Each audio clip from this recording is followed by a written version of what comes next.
I unabashedly love Harry Potter. I am unquestionably one of those dorks who gets excited to go to the Harry Potter store in Midtown, watches 30-minute video theories that analyze one sentence of Goblet of Fire on YouTube, and forces my coworkers to take the Pottermore quizzes. I know my house, Patronus, wand core, and wood, and on any given Saturday night, you may find my boyfriend and I rewatching one of the movies on his projector. I was only 2 years old when the first film was released, but 10 years later I watched the final movie in theaters with a packed crowd as my always stoic father shed a tear during the Battle of Hogwarts. And I've been to the opening weekend of all 3 Fantastic Beasts movies. I wasn't a strong reader as a child, so it took me until adulthood to finally tackle all the books. Because of this, my fondness for the series is based more on the movies than most die-hard fans, but it is safe to say that Harry Potter has continued to speak to me over the course of a lifetime. The first movie is especially brilliant. It is a true-to-book adaptation that satisfied fans when it premiered and gets young viewers involved in the series to this day. While doing research for this video, I stopped by the large Barnes & Noble in Union Square and saw a father with his 2 children of around 10 years old picking out their first Harry Potter books and merch. A whole new generation of Potterheads is blooming before our eyes. I think one of the biggest reasons that Harry Potter has had a much stronger staying power than similar series in its genre is its aesthetic. The feeling, look, and general vibe of the Harry Potter series is so fundamental to its appeal. Harry Potter is whimsical, warm, spooky, festive, and quintessentially British in its fashioning. And the Sorcerer's Stone does a wonderful job in capturing these feelings. The movies, though 2D, seem to excite our 5 senses. We know what schooling at Hogwarts looks and sounds like, but we also get a great sense of what it smells like. Fresh parchment, log fires, old books, and winter winds. Tastes like pumpkin pie, hearty English stews, and vintage candies. And feels like itchy woolen sweaters, soft velvet couches, and heat from oil lamps. The set design feels larger than life while maintaining intimacy. The casting is iconic and fully fleshes out the characters, and the props give the film so much energy. But the unsung hero of the first Harry Potter film is its fantastic costume design. What makes a film's costume design notable can vary, from period dramas with elaborate and captivating wardrobes, to outfits as distinct as the characters wearing them, to films where the clothing might not be notable to the eye, but provides us with insights into our characters' values and motivations. Sorcerer's Stone has it all, from the fantastical to the seemingly mundane, but every outfit artfully showcases the characters and builds the world.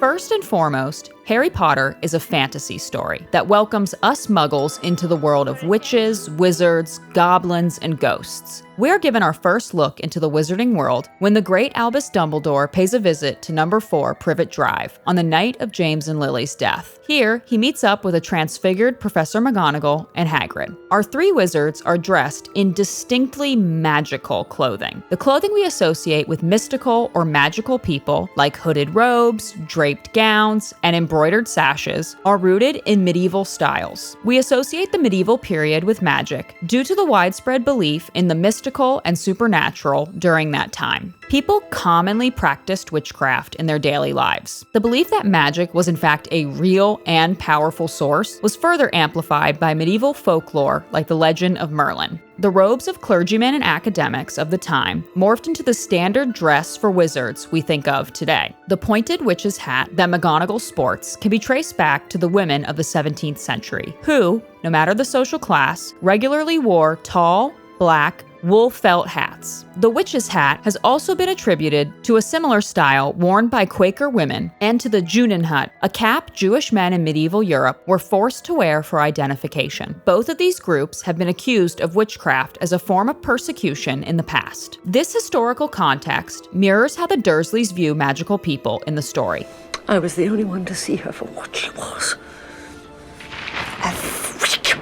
And the very out-of-place garments that our wizards wear in the opening scene emphasizes how people who were accused of witchcraft in the past were often just the people who did not conform to the ruling society of their time.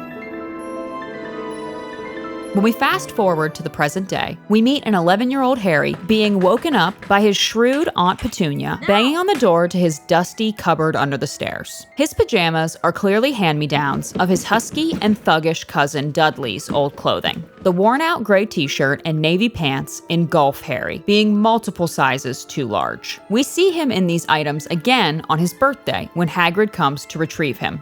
This time, Harry is using a belt to keep the pants from falling to the floor. Not a very comfortable way to sleep. During his time at the Dursleys, Harry's clothes are old, way too large, damaged with holes, and his glasses are broken. He looks unkempt and sloppy, in stark contrast to the rest of his family. The Dursleys are dressed in classical, formal, no-nonsense clothing. Uptight and rigid, they dress Dudley in classic British prints like Argyle, while Petunia wears gloves, aprons, and pearls, the accessories of a 1950s Stepford wife, and Vernon sports a button-up and tie even on his day off at the zoo. Traditionalism is at the core of their lifestyle and fashion philosophy, but they don't extend this value system to Harry. Hand-me-downs symbolize being overlooked and undervalued in the Harry Potter films, whereas gifting handmade or new clothing is a sign of love and pride. Harry is treated as less than human by the Dursleys, so they only provide him with hand-me-downs to signify that his appearance and comfort isn't worth even the minor financial cost to them. Ron, always feeling overlooked by his 5 older brothers, always gets hand-me-down robes for school and ghastly old dress robes for the Yule Ball in his 4th year, whereas his brothers get new ones for any achievement they receive. Ron receiving hand-me-downs comes more from a place of financial insecurity than actual neglect, but as a young boy, he still views them in this light. Whoa. In Harry Potter, giving clothing, especially handmade clothing, is a symbol of love and admiration. Mrs. Weasley shows her children and Harry her love every year on Christmas by hand-knitting them sweaters. Dumbledore, the character who preaches the powers of love the most, is also an avid knitter. Harry gives Dobby the sock that frees him. Even the Cloak of Invisibility, which was used by the 3rd Peveril brother Ignotus to evade death and protect his loved ones from harm, was passed down through Harry's family. The gift of clothing is a language of love in the series. When Harry first walks through the brick wall into Diagon Alley with Hagrid, the movie's costume designer, Judiana Makovsky, had the important task of making us, the audience, feel as amazed as 11-year-old Harry. The witches and wizards on the bustling street are dressed in a variety of dark, jewel-toned hats, velvet robes with bronze clasps, and the men in turned-up collars and patterned cravats. If you showed someone these costumes alone, they would probably mistake the movie for a period piece during the medieval or early Victorian era. The fashion of wizards feels formalized and antique, but homemade and lacks refinement. Coupled with the wonderful set and sound design, we feel transported to a place so unique that it can't be part of our Muggle world, but charming enough that we feel at home in it. Contrasted with the magical world, when Harry is walking through Muggle London or down the tracks of King's Cross, he's surrounded by people in drab corporate suits of tan, gray, and black.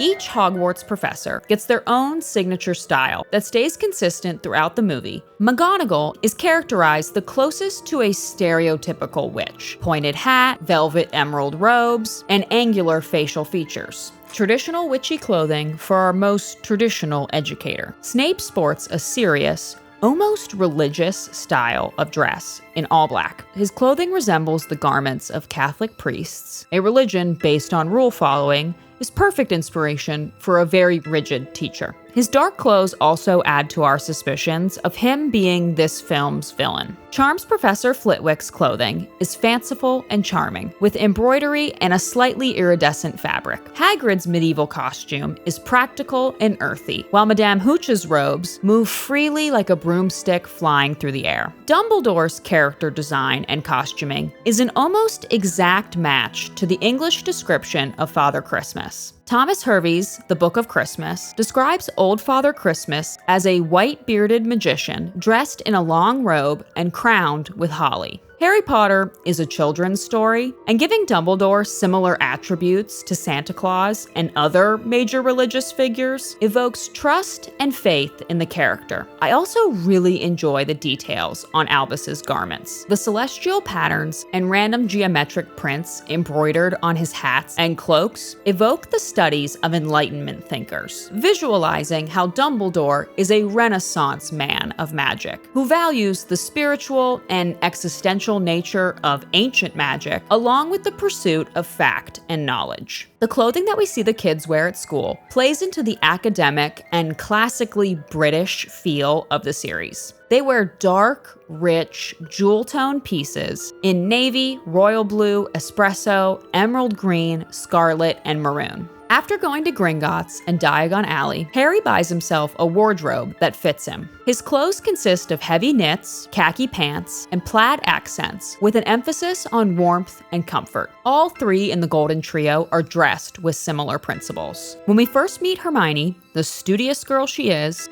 already dressed into her school robes, and the first thing she does is help the boys refine their appearance by fixing Harry's glasses and informing Ron of the dirt on his nose. Uniforms can be surprisingly effective in conveying personality. Because all the characters are dressed the same, even the smallest additions or changes to the wardrobe become very obvious to the viewer and can portray a lot about the character without doing much. One of my favorite uses of costume design in this movie is how we see Harry, Ron, and Hermione wear their school robes. Ron's are always a little disheveled, like he had just been playing around or was running late to class. Harry always looks appropriate, but doesn't take the uniform too seriously. Hermione, of course, always looks pristine and makes sure that she is always sporting the full uniform properly. Just take this scene when they are discussing Fluffy with Hagrid. Each of the Golden Trio is wearing their scarves differently, and it perfectly shows their personalities. Ron's is thrown over the back of his neck. It looks as if his mother put it on him before he ran out the door. In contrast, Hermione's is neatly folded over, and Harry,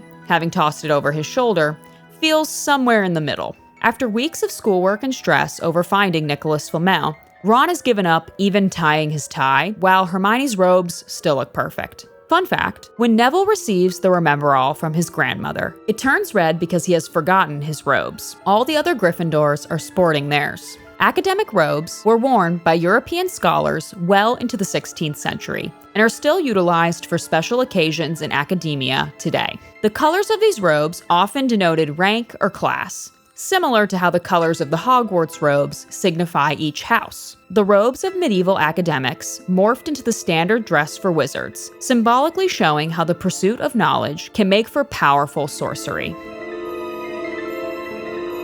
The Sorcerer's Stone uses its costumes to move the plot forward as well. While serving detention in the Forbidden Forest with Hagrid, Harry witnesses a disturbing scene of a hooded figure drinking the blood of a dead unicorn. Before the figure can be identified, it flees the scene, and all we see is the billowing black robe trailing behind. The costume team used this as an opportunity to further mislead the audience into believing Snape to be the villain by having his costume mirror the stranger in the forest only a few short scenes later. As he walks away from Harry, Ron, and Hermione's questioning, his robe is seen billowing in the same mysterious bat-like way. This misdirect adds to the shock of the final twist when we see Quirrell was the one in the forest aiding Voldemort all along.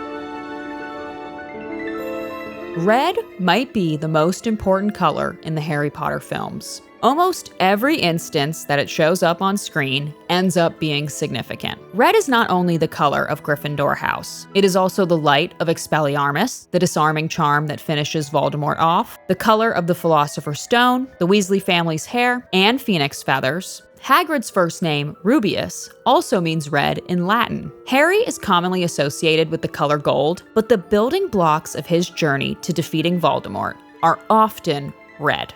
Red is the color of love, and the most fundamental theme of the Harry Potter series is the belief that love, especially the love of a mother for her child, is the strongest magic of them all. What is the power that Harry has over Voldemort? The ability to love. Red being associated with love and passion can be traced back to ancient times and around the globe. In Greek mythology, red is associated with the blood of Adonis, a mortal man who died in the arms of Aphrodite, the goddess of love. In Roman times, brides wore red shawls to symbolize love and fidelity, and in Chinese culture, red is a symbol of fertility and happiness. Harry wears a scarlet red sweater twice in the film. The first time is on Christmas, when he sneaks out under the invisibility cloak to learn about Nicholas Flamel, but ends up discovering the Mirror of Erised instead. And during the climax, when the Golden Trio completes the obstacle course, and Harry is able to retrieve the stone and faces off against Voldemort. A theme underlined in both of these scenes is the power of Lily Potter's love and sacrifice for her son. Harry looking into the Mirror of Erised and seeing his parents for the first time in 10 years is a powerful moment of love and connection. He had a powerful ache inside him,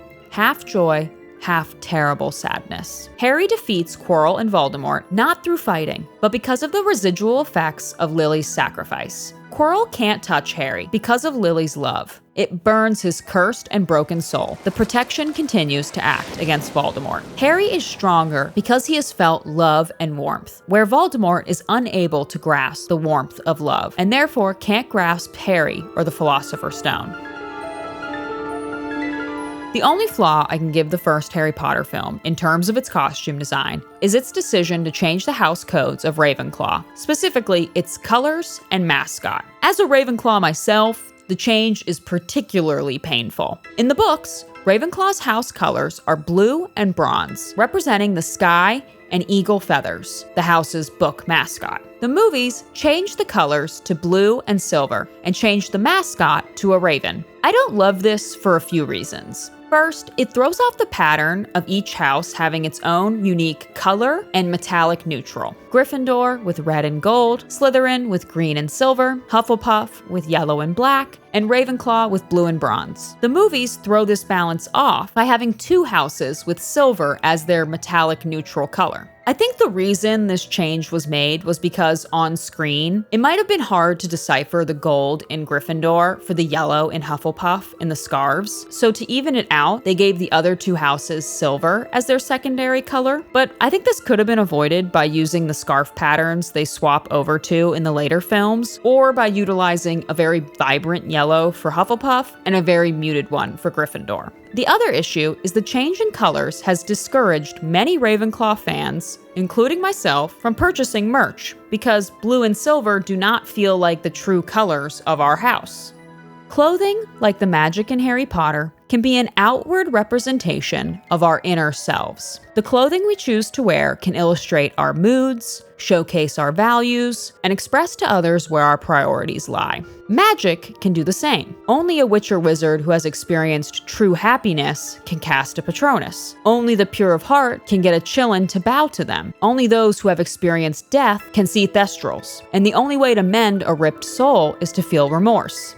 The costumes of Harry Potter and the Sorcerer's Stone are powerful in their ability to not only translate the page to the screen, but also to build a world that people deeply connect with, one that is spectacular yet intimate.